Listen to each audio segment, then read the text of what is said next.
YouTube channel එකට මම සාදරයෙන් ඕගොල්ලන්ව පිළිගන්නවා ආයුබෝවන් කියලා. මම අද හදන්න යන්නේ ඉතාලියේ බත් වලින් හදන හරිම සරල කෑම එකක්. කෑම එකක් කියන්නේ ඒකට මෙහි කියන්නේ පොල්පෙට්ටි දි රීසෝ කියලා. ඒ කියන්නේ රයිස් බෝල්ස්. ඒක හරිම සැහැල්ලුයි. ඕගලන්ට මේක ඊවිනිං පාටි එකට වගේ ගන්න පුළුවන්. මොකද අපේ රටේ ප්‍රධාන ආහාර වේල බත් නිසා මේ ඒක ඕගලන්ට හවස කෑමකට ගන්න පුළුවන් ෂෝට් ඊට්ස් එක්කලා. මම දැන් කියලා දෙන්නම් කොහොමද ඒක හදන්නේ කියලා. මම දැන් අද හදන්න යන්නේ සුදු හාල් ග්‍රෑම් 125කින් තමයි මේක හදන්න යන්නේ. එතකොට මම මේක දැන් හාල් එක උතුරනවා. හාල් එක උතුරද්දී වතුර එක උතුරනවා. වතුර එකට මම දානවා ලුණු. ඇති වෙන ප්‍රමාණයට දාන්න ඕන. මම මේ වතුර එක සාමාන්‍යයෙන් ලුණු රස අපිට බත් එකට ලුණු රස එන ප්‍රමාණයට දාන්න ඕන. එහෙම දාලා බත් එක දැන් හාල් එක අපි මේක දානවා. හාල් එක මෙහි තියෙන හාල් හරියට විනාඩි 18ට තියෙන්නේ. ඒ හින්දා මේක උතුරන්න ගත්තු වෙලේ ඉඳලා විනාඩි 18ක් තියලා මේක අපි පෙරනවා. පෙරලා ඔහොමම අපි ඒක හොඳටම නිමෙන්න අරිනවා. මේ පෙරණ එකට දාලා පොඩ්ඩක් මේම කලවම් කරලා මේක හොඳට නිමෙන්න තියෙනවා. පැය දෙකක් තුනක් මේක හොඳටම නිමෙන්න ඕන. ඊට පස්සේ ඉතුරු ටික මේ මම දැන් කියන්නම් ඊට පස්සේ තව මොනවද කරන්න ඕනේ කියලා. මම මේ හදාගත්තු මේ පෙරලා තියාගත්තු මේ නිමෙන්න තියපු බත් එක දැන් මම හදන්න යන්නේ. දැන් ඒකට අවශ්‍ය කරන අමුද්‍රව්‍ය තමයි ග්‍රේට් කරපු චීස් ග්‍රෑම් 40යි පාස්ලි කොළ මේ පොඩියට කපලා ගන්නවා. බිත්තරයක්. නමුත් බිත්තරයක් දාන්නේ මේ හාල් ග්‍රෑම් 500කට. දැන් මම අරන් තියෙන්නේ හාල් ග්‍රෑම් 150කින් තමයි 125කින් බත් එක හදලා තියෙන්නේ. ඒ හින්දා බිත්තරේ 4ට බෙදලා අපිට තේරෙන තරම විදිහට 4ට බෙදලා ගන්න ඕන. මොකද බිත්තරෙත් වැඩි වුණොත් ඊට පස්සේ අතේ ඇලෙනවා මේක. දැන් මම හදන්න යන්නේ. ඔන්න මම දැන් මේක මේ භාජනයට දාගන්නවා මේ බත් ටික. මේ බත් ග්‍රෑම් 120 දැන් හාල් 125න් හදපු බත් ටික. හොඳටම නිමෙන්න ඕන. මොකද බිත්තරේ දාපුවාම නැත්තම් ඇතුලේ බිත්තරේ තැම්බෙනවා වගේ හින්දා හොඳටම නිමෙන්න දාලා තමයි මේක හදාගන්නේ. දැන් බත් එක මේකෙන් දැන් අපි බිත්තරේ දාගන්න ඕන. බිත්තරෙන් අපිට 4න් එකක් ප්‍රමාණය තේරෙන තරමට බලලා දාගන්න ඕන. මම මේකෙන් හැඳි 2ක් විතර දාගත්තාම බිත්තරෙන් 4න් එකක් විතර ප්‍රමාණය වැටෙනවා. ඊට පස්සේ එකට මේකෙන් අපි දානවා පාස්ලි වලින් ටිකක් දාගන්නවා. ගොඩක් නෙමේ. මේ වගේ නිකන් දැම්මහම හරි. දැන් බලන්න ඕගොල්ලෝ අනද්දී මෙන්න මේ වගේ එන්න ඇතුලේ පොඩි පාස්ලි කෑලි ටිකක් හිටින්න.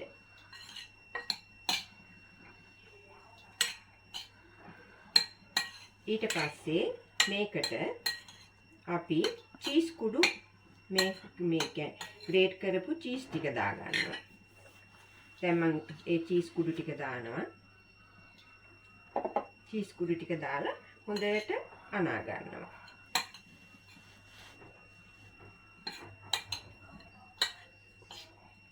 මේ හොඳට අනාගෙන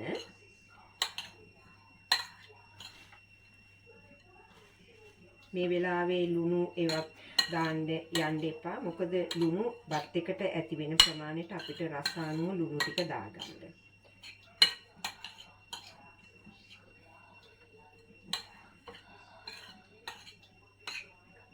දැන් මෙච්චරයි හොඳට අනාගෙන දැන් මේක අපි මේ ගුලි කරගන්න ඕන.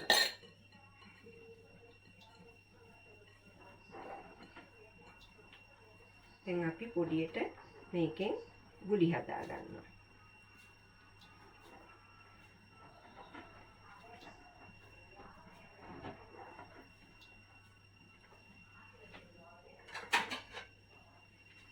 දැන් මේකට අපි මේ බත් ගුලි ටික මෙහෙම හදලා අපිට ඇති වෙන ප්‍රමාණය සාමාන්‍යයෙන් බත් හාල් ග්‍රෑම් 500කින් මම හදනවා බත් ගුලි 60ක් 65ක්. මේ වගේ අපිට ඕන කරන ප්‍රමාණයට පොඩියට හරි ලොකුවට හරි අපිට කැමති ප්‍රමාණයට ටිකක් හදාගෙන යද්දි අත පොඩ්ඩක් ඇලෙනවා. ගොඩක් ඇලෙන්නේ නැහැ. මේ එතකොට පොඩ්ඩක් අත හොදලා මේ වතුර නැතුව අත හොදලා ගත්තාම ආපහු ඒක හදාගන්න පුළුවන්.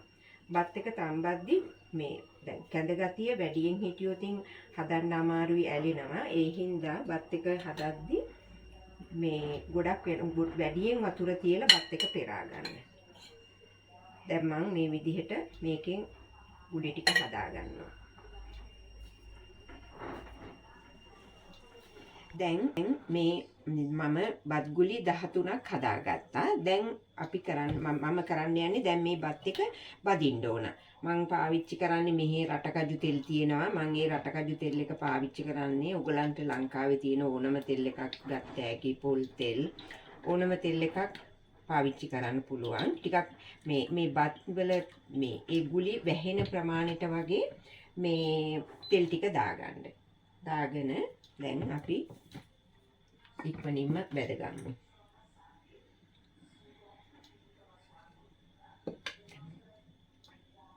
දැන් තෙල් මේ රත් වෙලා තියෙන්නේ. මම දැන් මේක දාන්න යන්නේ තෙල් ටිකට බෙද ගන්න යන්නේ.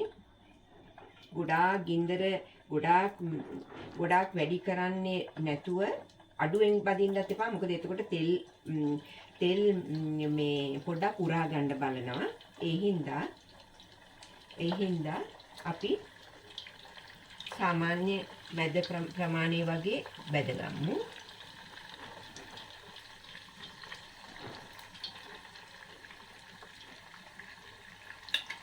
මේක රන්වන් පාට වෙන්න වගේ අපිට බෙද ගන්න පුළුවන්. දැන් මේ බලන්න දැන් ඕගලන්ට පේනවා මේක මේ රන්වන් පාට වෙනකන් දැන් බැදිලා තියෙනවා. ඕගලන්ට ඕන කරන ප්‍රමාණයට ගන්න ගොඩක් කරනහම මේක ටිකක් එහෙම රසමදි. ඒ හින්දා දැන් මේ රන්වන් පාට වෙද්දි අපිට මේක දැන් බා ගන්න පුළුවන්.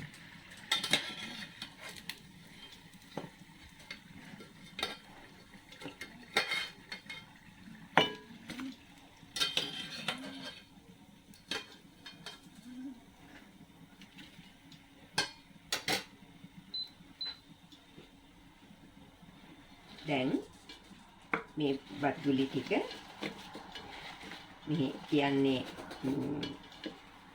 පොල්පෙට්ටි දිරිසෝ කියලා මේක අපි මේකට දාගෙන